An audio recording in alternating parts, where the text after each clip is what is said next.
Details for Alan Watt. I'm Alex Jones, your host. We're live here Monday through Friday from 11 a.m. to 3 p.m. Central Standard Time. That's 12 noon to 4 p.m. Eastern. And, of course, that's 9 a.m. to 1 p.m. Pacific. 10 to 2 Mountain. We have a free podcast downloaded by over 150,000+ people a day. If you go to Infowars.com or PrisonPlanet.com, you can click on the free podcast and download it to your MP3 or iPod device. Listen how you want, when you want, where you want. And we're getting a lot of new AM and FM affiliates, a lot of new listeners on the internet. We're just exploding, and that is heartening. It's also a little bit scary because there's a lot of black ops going on against us, a lot of people posing as us going around saying horrible, racist things on the web, a lot of people pulling other dirty tricks, and a lot of media coming after us, mainstream media coming after us. And that really is our badge of courage, the red badge of courage, as they say. I get so many emails going, you woke me up, but now I know your New World Order. So that's kind of how the COINTELPRO works as well. We're here just covering facts, information, data. You make what decisions you want from it. COINTELPRO spends all their time saying how everybody else are government agents. There's actually not that many government agents, as people would think. They're just there getting us all to fight with each other. Alan, I want to spend a few minutes on that, the dirty tricks you've been through, so we can try to get people to be aware of this and to stop spending their time ninnying and infighting. And to also not believe something when they hear your voice edited weird or changed. They do that to me as well. We were talking about it.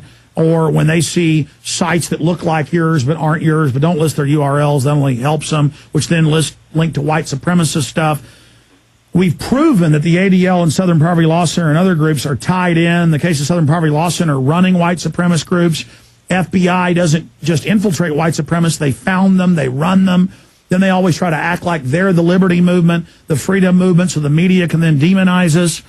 Every time I have a big national reporter here, they ask me, do you like Hitler, Alex? And then I say, no, I think he's really kind of goofy. Oh, you do like him, don't you? Don't you?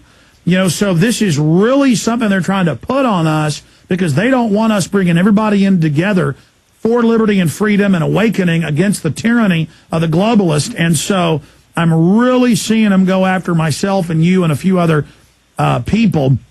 And then a lot of well-meaning people have kind of fallen in to the bashing one particular group or the other. And that's how they want us, is factionalized. Alan Watt. Yeah, it's true. A good documentary was done on the white supremacist groups a long time ago by the BBC, where they showed you different police outfits raiding some of the headquarters where they're having meetings. And one famous one, they turned out 200 people from inside this meeting. And by the end of the night, they'd only kept a couple and charged them. Everyone else, it turned out, belonged to other departments of U.S. police organizations that were all infiltrating. In other words, the entire membership was made up almost of all government agents, trying to find the real ones.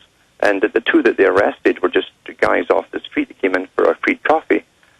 So it's common knowledge that the white supremacist groups have been funded from the beginning by government agencies because they're very handy to help smear people by association if they can do it. If they can't take you down by what you're saying, they have to do a character assassination upon you.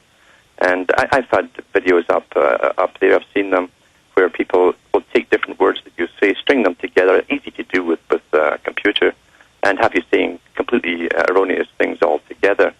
But there is an organized effort out there, and a funded effort, I should say, too, to help defame. I've had fake sites go up that you'd almost swear were mine, and you had to go into them, take the links off them to find out who was behind it. And they went right to the usual thing, it's just the Jews, and it was anti-Semitic and so on. But for someone looking in, they would have thought it was genuine. And then so I notice I'm attacked by the ADL, the Southern Poverty Law Center. The first person they attacked when Poplawski shot those cops was me. Within hours, they fed my name off his computer, thousands of sites, to attack me. And then it turned out that Poplawski didn't like me. It looks like it was being federally handled, just like Von Brunn.